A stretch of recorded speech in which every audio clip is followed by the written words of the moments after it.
अऊज़ु बिल्लाहि मिनश्शैतानिर्रजीम। बिस्मिल्लाहिर्रहमानिर्रहीम। बिस्मिल्लाहिर्रहमानिर्रहीम। एक नई वीडियो के साथ मैं हूं मोहम्मद अफजल मुनीर। आज हम जर्नल की कुछ और एंट्रीज़ को डिस्कस करेंगे। इससे पहले हमने जर्नल की जो है वो पहले एंट्रीज़ डिस्कस की थी। आज जो कुछ फ़र्दर एंट्रीज़ रह गई थी हम उनको डिस्कस करेंगे। अगर आप लोगों को याद हो तो जब हम किसी से चीज़ परचेज़ करते हैं तो हम एंट्री करते हैं परचेजेज़ टू अकाउंट पेएबल। अगर उधार पे ख़रीदी हैं तो जो चीज़ ख़रीदी है यानी गुड्स जो हैं वो डेबिट हो जाएंगी, क्योंकि एसेट है, एसेट जब बढ़ता है तो डेबिट होता है। इसी तरह अकाउंट पेएबल हमारी लाइबिलिटी है, लाइबिलिटी जब भी बढ़ती है तो डेबिट हो जाती है। आज हम डिस्कस करेंगे कि अगर जो हमने गुड्स ख़रीदी हैं उनमें से कुछ ख़राब निकल आई हैं, डिफेक्टिव निकल आई हैं, तो रिटर्न की सूरत में एंट्रीज़ क्या होगी। देखें, ये बड़ी सिंपल सी एंट्री है। इस हम जो पहले हमने एंट्री की थी यानी परचेजेज़ टू अकाउंट पेएबल, इसको सिंपली आपने उल्टा कर देना है तो एंट्री क्या बन जाएगी। एंट्री फिर आपकी बन जाएगी, मिसाल के तौर पे एक यहाँ पे मैंने एंट्री लिखी है कि defective material return to Ali. मैंने अली को 5000 का जो डिफेक्टिव मटेरियल है वो वापस किया है। मिसाल के तौर पे मैंने अली से 10,000 की चीज़ें ख़रीदी थी, उसमें से 5000 की जो हैं वो ख़राब निकल आई। तो अब जब मैं वापस करूँगा, जब मैंने ख़रीदा था तो मैंने एंट्री की होगी परचेजेस टू अकाउंट पेएबल ₹10,000 के साथ। अब जब मैं डिफेक्टिव मटेरियल वापस कर रहा हूँ तो उसी एंट्री को मैं उलट कर दूंगा। अली जो है अकाउंट पेएबल ये डेबिट हो जाएगा।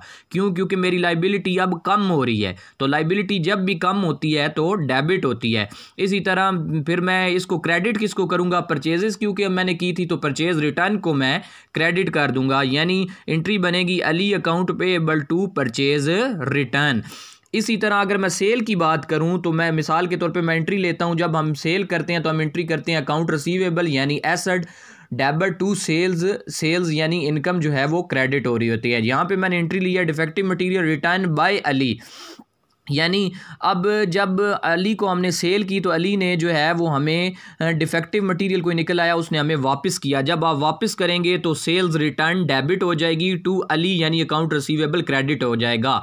अकाउंट रिसीवेबल हमारा एसेट है, एसेट जब कम होता है तो क्रेडिट हो जाता है। सो इसकी एंट्री क्या बनी, sales return to account receivable. यानी जो आपने पहली एंट्री की थी ना परचेज की, जब रिटर्न होगी तो उलट हो जाएगी, सिर्फ वर्ड यूज़ होगा परचेज रिटर्न।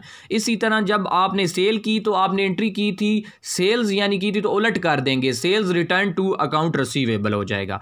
होप सो आप लोगों को समझ आ जाएगी। अच्छा, उसके बाद अगर मिसाल के तौर पर goods distributed as a free sample, आप कोई सैंपल के तौर पर लोगों को देते हैं कि लोग आपकी प्रोडक्ट को जान सकें कि कैसी चीज़ है, कैसी आपने बनाई है। मिसाल के तौर पर अगर आपको याद हो तो डिफरेंट किस्म के ये शैम्पू वगैरह जो लोग बनाते थे, तो ये बॉटल्स बनाने से पहले उनके साशे लोगों में डिस्ट्रीब्यूट करते थे एज ए फ्री सैंपल, ताकि लोगों को उनकी क्वालिटी का पता चल जाए कि कितनी अच्छी क्वालिटी है और लोग इसकी तरफ मुतवज्जो हों। तो अगर आपने फ्री सैंपल के तौर पे कोई चीज़ डिस्ट्रीब्यूट किया तो इसकी एंट्री क्या आएगी, फ्री सैंपल टू परचेजेस। मिसाल के तौर पे फ्री सैंपल भी आप इस तरह समझ लें कि आपका एक किस्म का एक्सपेंस है। एक्सपेंस जब भी बढ़ता है तो वो डेबिट होता है, और किस चीज़ को आप डिस्ट्रीब्यूट कर रहे हैं, परचेजेस।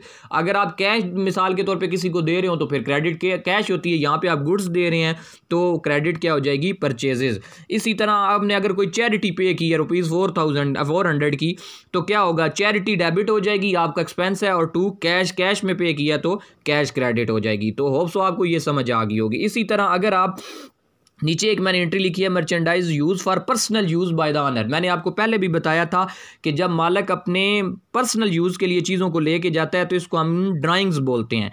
तो जब मालिक अपने पर्सनल यूज़ के लिए कोई चीज़ ले जाएगा तो ड्राइंग टू परचेजेस, क्योंकि गुड्स लेके गया है तो ड्राइंग एक्सपेंस है, बढ़ेगा तो डेबिट हो जाएगा, और परचेजेस क्योंकि हमारा एसेट है कम होगा तो क्रेडिट हो जाएगा। अगर यहाँ पे मालिक जो है पैसे ले जाता पर्सनल यूज़ के लिए तो आप एंट्री करते ड्राइंग्स टू कैश, यानी जो चीज़ अगर गुड्स ले जाएगा तो ड्राइंग्स टू परचेजेस हो जाएगा, अगर कैश लेके जाएगा तो क्या हो जाएगा जी, ड्राइंग टू कैश। सो उम्मीद करता हूँ आप लोगों को ये एंट्रीज समझ आ जाएंगी। इसी तरह अगर आप देखें कि अगर आपकी किसी चीज़ को लॉस हो जाता है, कोई नुकसान हो जाता है, आग लगने से आपकी चीज़ें जल जाती हैं, तो आप उसकी एंट्री क्या होगी, वो भी आपका एक्सपेंस है, एक्सपेंस जब बढ़ेगा तो वो डेबिट हो जाएगा, तो आप लिखेंगे loss by fire to purchases अगर गुड्स जली हैं।